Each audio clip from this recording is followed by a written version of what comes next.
Hey up everybody, Magpie Gaming here, and in this video I'm going to go into the latest patch notes for Escape from Tarkov. There's a lot of changes in these patch notes. I'm going to put a link in the description down below to their Facebook page where there is a link for the patch notes that you can read through. You can also read them through on their website, but you have to be a member of the forum to read them, so I will put the Facebook link in because probably more people have got that than are actually members of their forum. So yeah, check it out for the complete patch notes. I'm just going to go through the main points from these notes. One of the first things is we're going to be getting a new vendor within the game, and I ain't going to get this name right when I say it, but it's Abrian Ashever Sarkizovic, or aka the Ragman. We're just going to call him the Ragman because that's a lot easier. And he's going to be selling everything from clothing to gear. No specifics on exactly what he's going to be selling, but another vendor's always a good thing. Next up into the patch notes, this is for 0.80, and we're going to be getting a basic tutorial. Now it doesn't say what it's for. I'm assuming that it's just an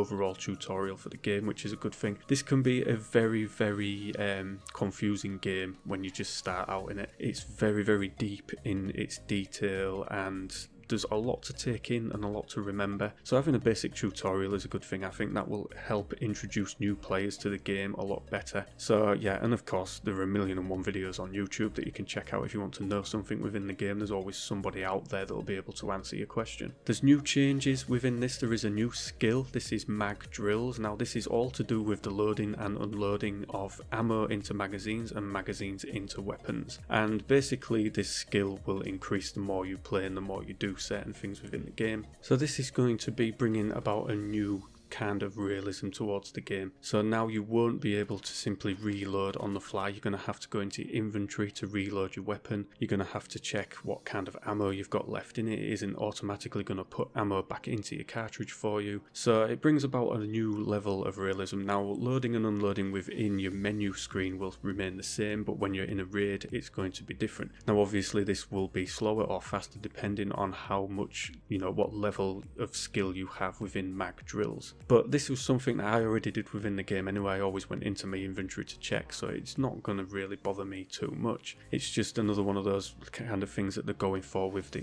ultra realism within this game. They want to add that in. So yeah, I don't know what other people will make of that. Some people just like to press R and reload. That's not going to really work no more by the sounds of it. So yeah, we'll see how this one works out. Going to be some new things added into the game. There's going to be a new black version of the Ops Core Fast helmet. There's going to be visor toggle mechanics with all audio and visual effects and protection. There's going to be a new type of reward for quests completion, unlocking items for purchase. And obviously there's a new trader, there's going to be new dog tags, there's going to be new tactical vest with armor plates, there's going to be some new optics coming in, there is going to be some new weapons, there's more mods, gear and armor coming in. So there's no real details or specifics on what those are. I guess we'll find out once they actually release the patch. We all expected this patch last week, I think, when the patch notes came out, but we're still waiting for it. I would assume that it will roll out at some point this week though. We're obviously getting a new location interchange. Now as far as I know this favours close quarter battle, so I'm looking forward to that. That's definitely one that will suit my style of play. And there's lots and lots of AI improvements to fix bugs with the bots and with the scavs and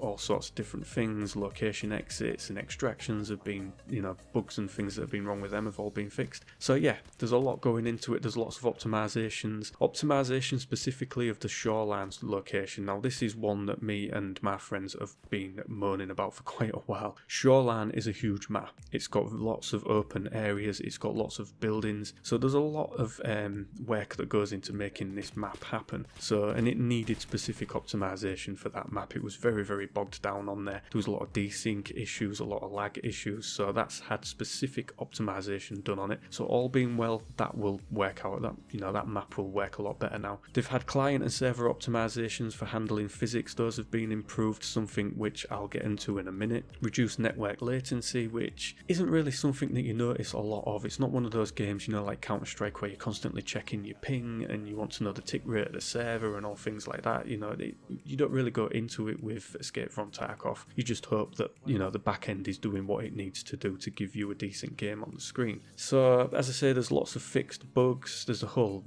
list of them. I'm not really going to go into too many of them. Basic recoil though has been increased by 20%, which seems like quite a lot. Recoil I thought was already quite high on a lot of the weapons. Now that's going to be increased by 20%. That's a lot to me. I don't know whether that's going to be something that might be tamed eventually, but we'll have to wait and see on that one. Chance to get a fracture when hit is increased by 10%. Chance to get a fracture after a fall is increased by 20%. Again, quite high. I'm not too happy with those. Aim punch is strongly reduced though. That's one that I'm quite happy with. Now, aim punch is basically when you're getting hit by a bullet and you will get that kind of faded look on your screen, and it can be very hard to see what's going on. It can get a little bit confusing. That's been reduced now, so you should be able to see at least maybe where you're getting hit from or who is actually shooting you. So yeah, I'm happy with that one at least. Now into the optimization side of things, I made a post on the official Escape from Tarkov Facebook page, and it was to do with the optimization side of this game. Let's all be honest, it needs a lot of optimization. Whether this is to do with the back-end equipment that they're using, whether it's to do with the Unity engine, the netcode, I don't really care. I just want it to work a lot better than it currently does, and I think a lot of people want the same thing. I have a 1080 Ti,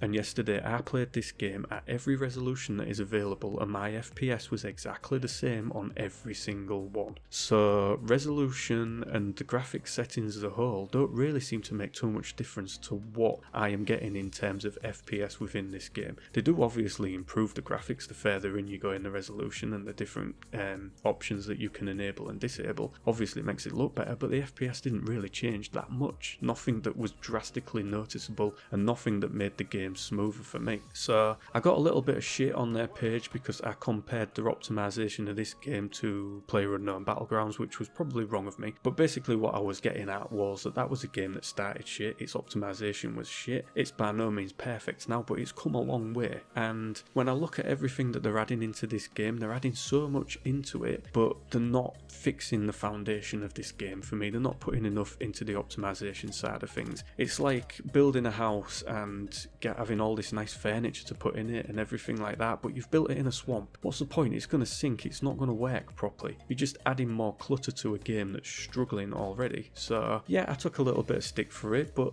I'll give Escape from Tarkov devs their due. Whoever runs their Facebook page replied and said that they are working on it, and optimizations and smoothness will be coming very soon. So I keep my fingers crossed for that. I do love the game. I enjoy playing it. I like the way it plays. I was never really into the hardcore games, but this is one that's definitely got me sucked in. The level of detail with the weapons and the weapons that you can build and things like that is amazing. I think they've done a really good job, and to get out of the Unity engine what they get out of it right now is amazing too. But I just think it needs a little bit more work, and rather than them working on new weapons and new things to add to the game, I'd rather they put the full team on optimizing the game and smoothing out the game that we already have. But that's just my opinion. People might disagree, some people might agree. Vast majority of people I play with agree with that point of view, but there you go, that's just my opinion. So hopefully this patch will drop later this week. I might actually get some more gameplay on. I've had a lot of PC issues recently, so I haven't been really able to get much gameplay recorded, but I will do my best to get some up later. And yeah,